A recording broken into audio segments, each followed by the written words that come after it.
Antoinette Frank was not just any police officer. She represented something rare. She was one of the very few black women to serve in the New Orleans Police Department in the 1990s. On the outside, she was the picture of progress and professionalism. But behind the uniform, behind the badge, something was very wrong. Even during her police training, warning signs were everywhere. She failed multiple psychological evaluations. Experts said she was emotionally unstable, prone to manipulation, and had trouble distinguishing reality from fantasy. Despite all this, the department moved her forward.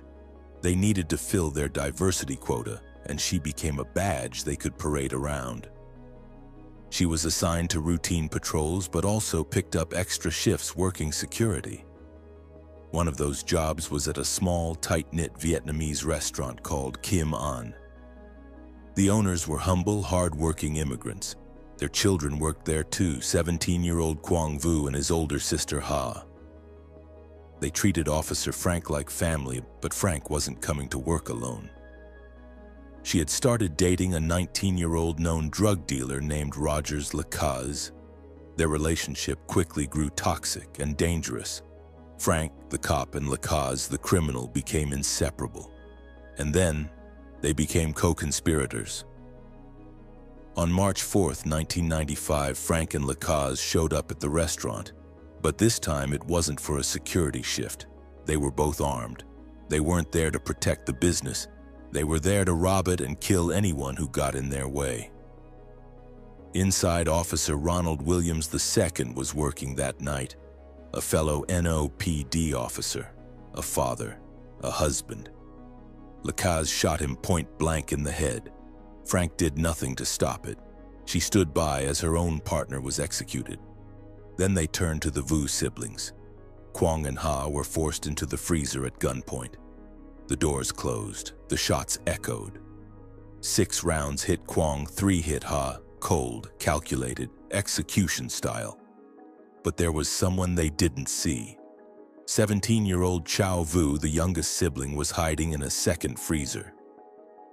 She had seen Officer Frank earlier. She recognized her voice. She heard every shot. And then, the unimaginable.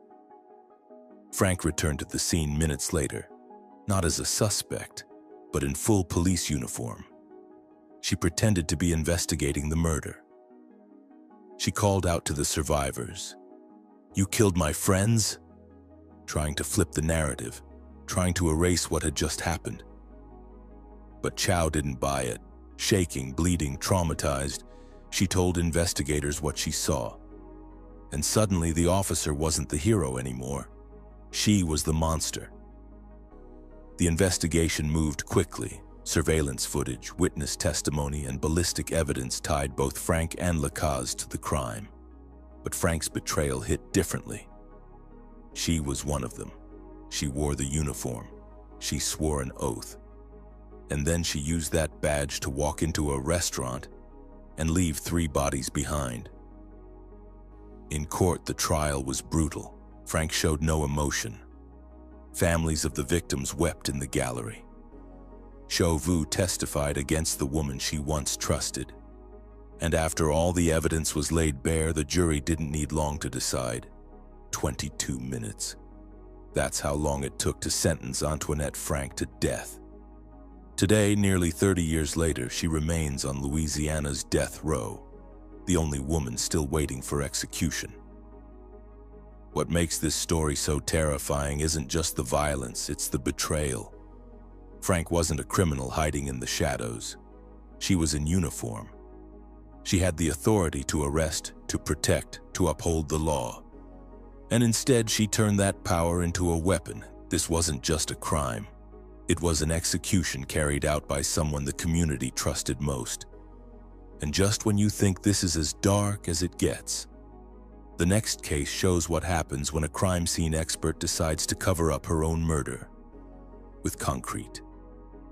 Officer Ronald Williams II wasn't just another name on the force. He was a 6-year veteran of the department, well-respected and deeply involved in his community. He had a wife, 2 young children, and was known for mentoring new recruits. The night he died, he was simply doing a favor, filling in on a quiet off-duty shift to help out a friend. He never expected to be ambushed by someone who wore the same uniform he did.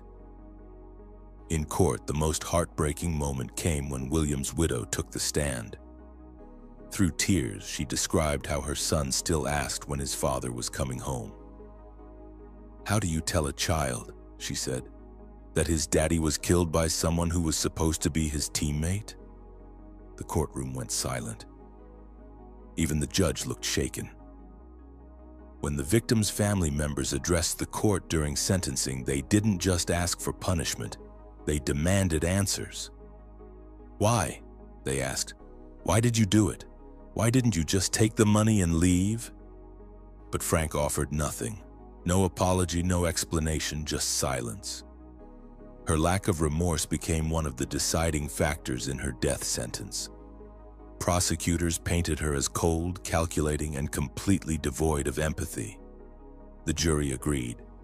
The judge didn't mince words either, calling her actions the deepest betrayal of public trust imaginable. The media exploded. Headlines across the country branded her the killer cop. Night after night, television anchors replayed the footage of her return to the crime scene, in uniform, pretending to investigate the very murder she helped commit.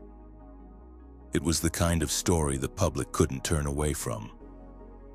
A real-life horror film, except this one was true. Even in prison, Frank remained a mystery. Guards described her as quiet, polite, even chillingly normal. She never confessed, never explained her motive. To this day, no one knows exactly why she did it. Was it greed? Was it thrill? Was it love for la cause? Maybe it was all of it, or none of it. And that's what makes her story so terrifying. She didn't snap, she planned. She walked in with a badge and left behind 3 bodies. In the decades since, Louisiana has executed few women.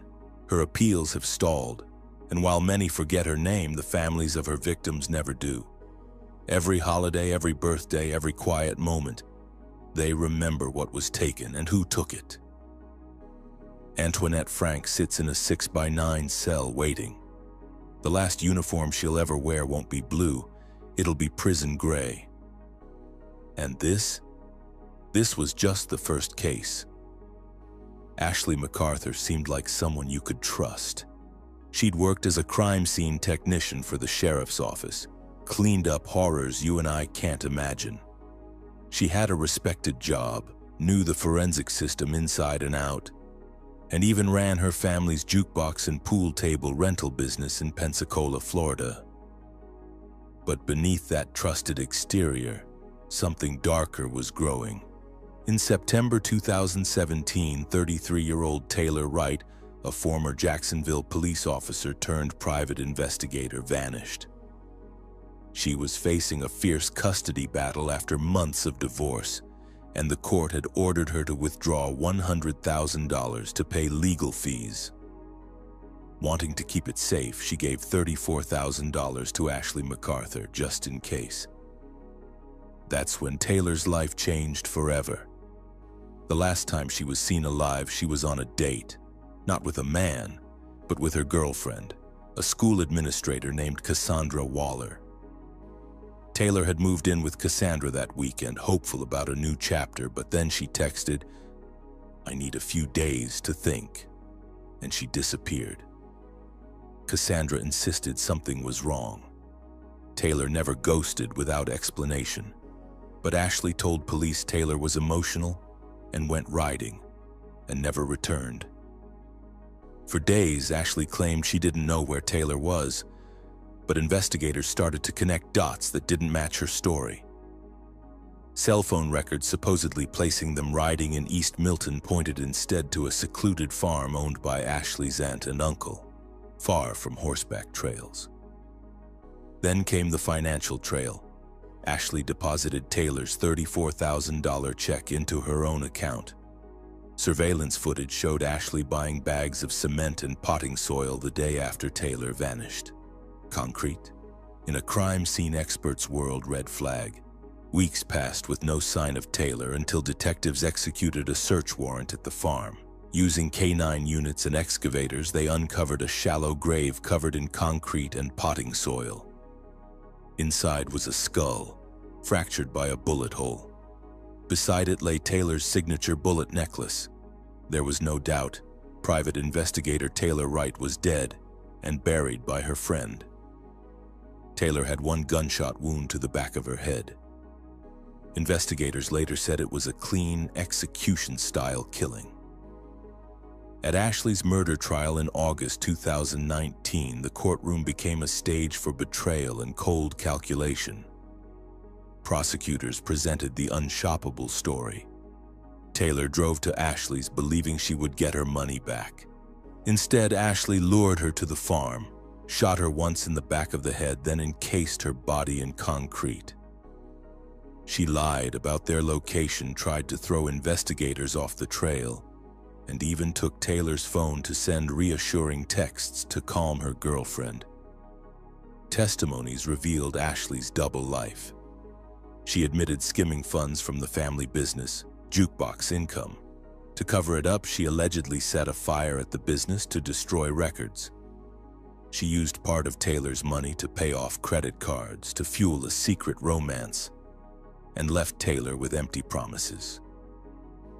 One friend testified Ashley bragged about buying cocaine to spike Taylor's beer, to stage a drug overdose. When that didn't work, she pulled the trigger. Outside the courtroom, emotion boiled over. Taylor's foster mom, Nancy Murchison, choked back tears. "I need answers. She would not have taken off. Something horrible happened to her." Her girlfriend, Cassandra, echoed the pain. "I lost her. She was my best friend. Ashley took someone I loved." In just 4 days, the jury reached a verdict: guilty of first-degree premeditated murder. Life in prison without parole for at least 25 years. Ashley never took the stand. She didn't cry. She didn't ask for forgiveness, perhaps knowing none would come. Today, she serves her sentence in Florida's Lowell Correctional Institution, a maximum security women's prison. What happened here wasn't a crime of passion. It was cold, calculating, and deeply personal. Petty theft escalated to murder, committed by someone trained to solve crime. Taylor's community lost more than a private investigator. They lost a mother, a mentor, a partner in healing. The ripple effects of Ashley's betrayal are still felt today. And that betrayal, it cuts deep. Not just because she killed a friend, but because she manipulated tragedy to silence her victim, to justify the lies. Ashley's history of manipulation didn't start with Taylor. Friends and acquaintances described her as charming on the outside, but often controlling behind closed doors. She had a tendency to spin stories, play people against each other, and hide details even from those closest to her. At one point, she faked damage reports to collect insurance money from her business, using a fire she allegedly set herself to destroy financial records. Those same records were being used in a lawsuit against her at the time. She had been married before, but kept details of her previous relationships guarded. Even her family seemed unaware of just how deeply she was spiraling. One detective later told local reporters, "She had the perfect cover. People assumed she was clean because she worked with police. But when you looked deeper, you realized this woman had been lying to everyone for years." At trial, the prosecution played a short recording of Ashley joking with friends just days after Taylor vanished. In it, she casually mentions wanting to get away for a bit because things were getting messy. When asked what she meant, she laughed and said, "It's all just concrete and secrets, baby." The courtroom gasped. Taylor's sister sobbed as she recounted how Taylor had trusted Ashley with everything, including fears about her ex-husband, financial stress, and even protection. Ashley was supposed to be her safe person, but she became her executioner. The state presented over 50 pieces of evidence, from shovel receipts to text messages to GPS logs. The defense had almost nothing, no alibi, no alternative theory, just silence. In her closing argument, the prosecutor said she knew where to bury the body. She knew how to hide the evidence, but what she couldn't bury was her guilt. And just like that, one of the most shocking betrayals ever committed by someone inside the law ended with a life sentence behind bars. Officer Megan Hall walked into the La Vergne, Tennessee Police Department with high hopes. Young, driven, and fresh out of the academy. She was engaged to be married, eager to make a difference, and had earned a reputation for being kind and professional. She seemed relatable, the kind of officer people felt safe around, until the rumors began. In early 2022, whispers floated down the station's hallways. A few officers joked it was station-wide folly, but then things got serious. Evidence surfaced, text logs, body camera clips, security footage showing days off duty but on departmental time. Patterns emerged too obvious to ignore. It turned out Hall had been carrying on duty sexual relationships with at least 6 male officers, a sergeant, a detective, her supervisor, all in uniform on shift inside patrol cars, even at official PD social events. Some acts were recorded by body cams, others were caught in hallway video clips meant for the department's security feed. The scale of the scandal exploded in January 2023 when internal investigators presented their findings to city leaders. Hall confessed to the affairs. She said the first encounter came from a moment of loneliness. She'd been assigned to late-night shifts, missed her fiancé, and met a senior officer who offered comfort. Soon it became a pattern. At first, the relationship seemed consensual, but word spread that senior officers pressured her, promising promotions or favorable assignments in exchange for intimacy. Co-workers who didn't participate were sidelined. Those who did received perks. The department's chain of command was being subtly twisted, and a veteran detective told investigators he'd overheard other officers refer to Hall's actions as spreading influence through the ranks. Hall was suspended. Then she filed a lawsuit claiming she'd been groomed and coerced. She detailed how, early in her career, a married supervisor invited her into his office to talk about performance, only for the door to lock behind her. She said she lacked the experience or confidence to refuse, and feared losing her job. Each sexual encounter she described in the lawsuit was framed as a choice she didn't fully understand until it was too late. When the scandal became public, it hit the La Vergne community hard. Local headlines asked, "How deep does the rot go? And are La Vergne officers safe to trust?" Memes popped up overnight. Political opponents used it to question the mayor's oversight. Citizens demanded audits. At the next town hall, dozens walked out chanting, "Reform now!" 5 officers were fired, 3 were suspended. The police chief, who'd known some of the participants personally, resigned under pressure. The department entered a full leadership reset. As the lawsuits and public relations fallout unfolded, Hall's legal team pressed a federal civil rights lawsuit demanding $1 million, alleging the city allowed a culture of sexual coercion. Internal emails later revealed some officials privately worried Hall might expose even more names. They described it as a Pandora's box too dangerous to open. The city settled for $500,000, a deal many described as a buy for silence. But community outrage didn't subside. Victims of the scandal, including new recruits and veteran officers, came forward. Some accepted therapy, others retired early, others remained haunted by the betrayal. But the human cost was the hardest part. Hall's fiancé, who'd once bragged about her accomplishments, ended their engagement after the lawsuit became public. Her parents received harassing phone calls. People on her childhood street began whispering when she passed by. And instead of wearing the blue she dreamed of, she now lived with a badge tarnished beyond repair. Internal reviews later revealed a staggering number of calls went unanswered the night Hall was on duty with other involved officers. One dispatcher estimated the city's crime clearance rate dropped 15% that month. As more officers pulled back, morale plummeted, and public trust vanished.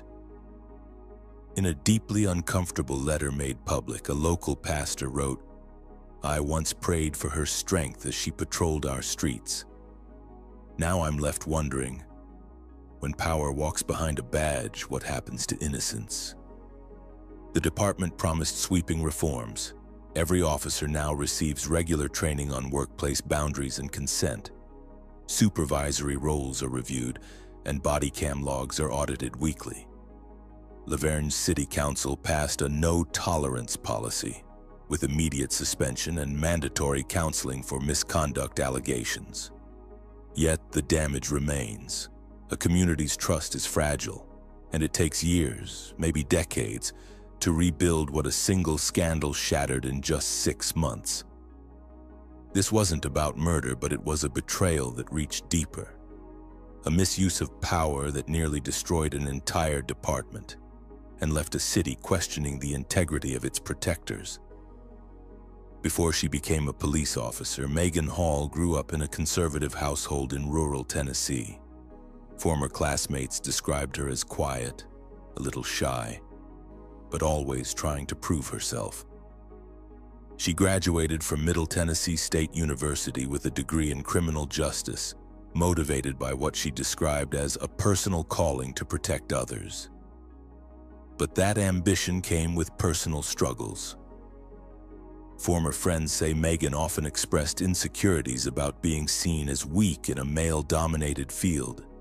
She trained hard, she stayed late, and when she finally earned her badge, she posted a long social media tribute to her fiancé, writing, "You believed in me when I didn't believe in myself."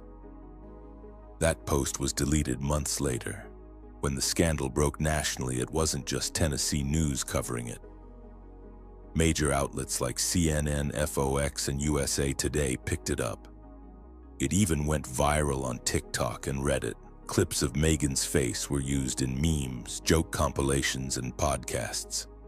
Her name became a punchline, but behind the screen she was unraveling. A local therapist later told the city council, "We often talk about PTSD from trauma on the streets. But what we're seeing now is trauma from betrayal within the department." Hall's lawsuit cited emotional breakdowns, panic attacks, and a suicide attempt following the scandal. She was abandoned by the same system that welcomed her, her attorney said. She didn't just lose a job, she lost her identity. Investigators found that Megan wasn't the only female officer approached for favors. The report included redacted testimony from another recruit who said she was also propositioned by one of the suspended officers but declined and was subsequently given fewer shifts. That's what triggered the DOJ to monitor La Vergne PD for civil rights compliance. It's not just a local matter anymore. Federal eyes are watching. Meanwhile, the town itself is divided. Some see Hall as a predator, others see her as a product of a toxic culture that protected bad behavior, as long as it stayed quiet. Megan Hall hasn't given a public interview since the scandal. She's moved out of state, but her case is still cited in police ethics seminars and sexual harassment training courses across the country. It's a reminder that power can be misused in more ways than violence. And when trust breaks down inside the very departments meant to serve justice, the damage doesn't just hit the headlines, it hits home.